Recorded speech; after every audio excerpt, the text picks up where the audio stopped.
Salut les fous du ballon, j'espère que vous allez bien et bienvenue dans une nouvelle vidéo.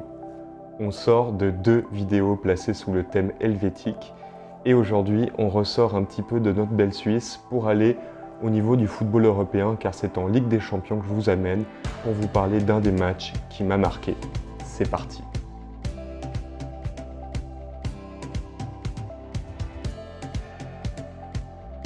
Aujourd'hui, je vous amène lors de la saison 2008-2009. Avant de vous parler du match qui nous intéresse, regardons un petit peu le contexte de l'époque. Ce contexte, il est très simple. Nous avions une domination sans pareil des clubs anglais, Chelsea, Arsenal, Liverpool et Manchester United, qui dominaient et qui chaque saison étaient là, en tout cas les 4 en quart de finale, et souvent on en voyait 2 à 3 en demi-finale. La saison d'avant d'ailleurs, c'est bien Manchester United qui avait remporté cette édition de la Ligue des Champions face à Chelsea en finale. On se souvient du tir au but de John Terry où il glisse, malheureusement pour moi. Ça, c'était la domination, mais c'est aussi le début d'une nouvelle ère avec le Barça de Guardiola. C'est une équipe qui se mettait petit à petit en jeu, on voyait ses principes de jeu arriver et cette équipe était de plus en plus forte et de plus en plus crainte. Voilà un petit peu le contexte de cette époque, un contexte très intéressant avec du jeu très sympa à regarder. C'est un peu moins de tactique que maintenant, mais beaucoup plus d'énergie et une vraie volonté d'aller vers l'avant et de marquer plus que son adversaire. Pour le match d'aujourd'hui, je vous propose d'aller directement lors des quarts de finale de cette Ligue des Champions et d'aller voir un match qui opposait Chelsea à Liverpool lors du match retour de leur quart de finale. Bien sûr, regardons un petit peu ce qui s'est passé lors du match aller. Très simple, Chelsea crée une petite surprise en allant s'imposer 3-1 du côté de Liverpool. C'est pourtant Torres qui avait ouvert le score, mais après, un héros inattendu a surgi. Ivanovic claque un doublé avant que Drogba finisse le travail.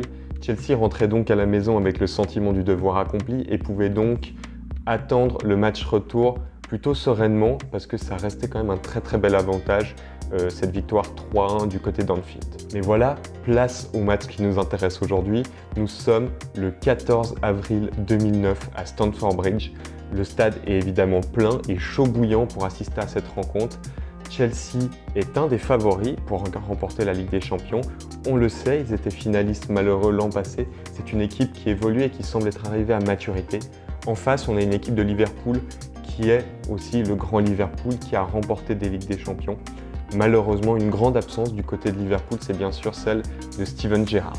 Côté Chelsea, c'est le capitaine des Blues qui est absent, John Terry, qui prend un carton jaune un peu bête lors du match aller et qui est donc suspendu. On a quand même des très beaux noms sur le terrain, Fernando Torres, Xabi Alonso pour ne citer que côté Liverpool, Drogba, Frank Lampard du côté de Chelsea, bref, que des stars sur le terrain.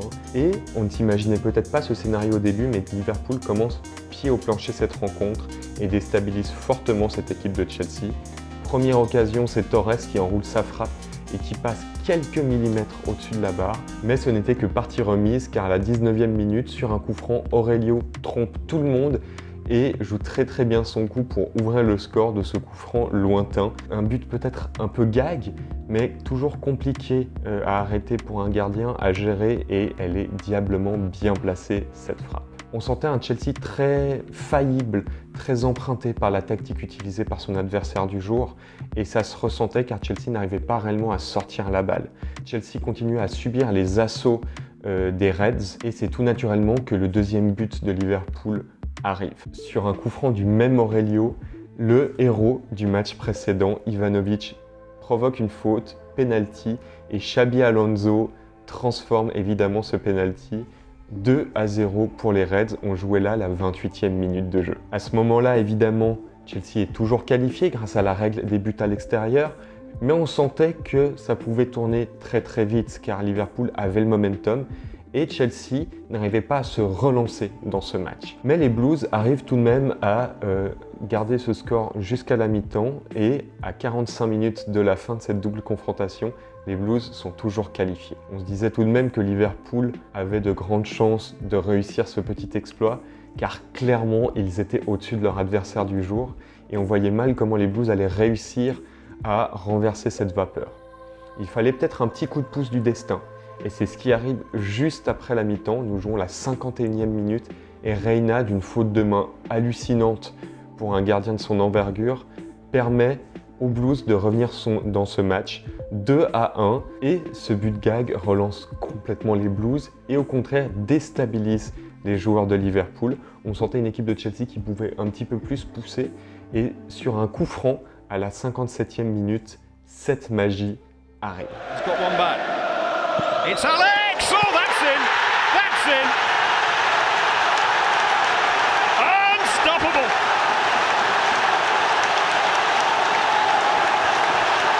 And that could be the moment when this extraordinary tie turns... Ce but est extraordinaire, un coup franc. Les supporters de Paris en ont revu, vu qu'Alex, après, a été transféré du côté du PSG et il en a marqué des coups francs pareils du côté de Paris.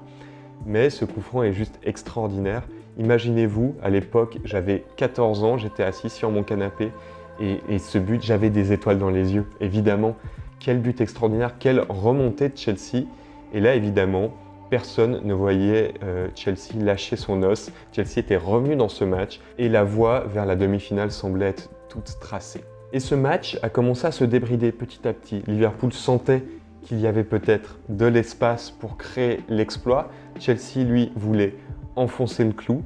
Et finalement, ce sont les Blues qui arrivent à atteindre leur objectif en premier, vu qu'après une perte de balle de Xabi Alonso et un très beau travail de Drogba, Frank Lampard, celui qui deviendra plus tard l'entraîneur des Blues, marque le 3-2 et crucifie les Reds. Crucifié?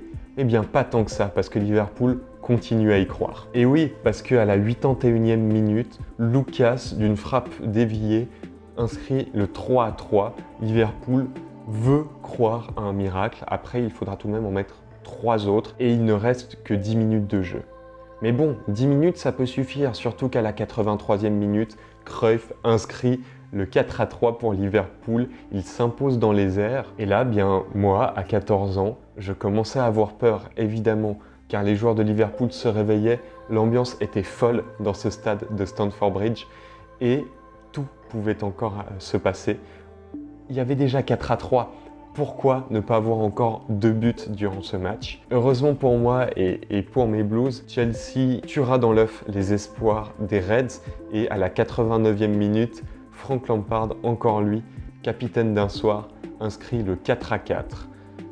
Un match hallucinant, fin du match. La suite pour les Blues, on la connaît évidemment, c'est une demi-finale face à Messi, Xavi, Iniesta, Co.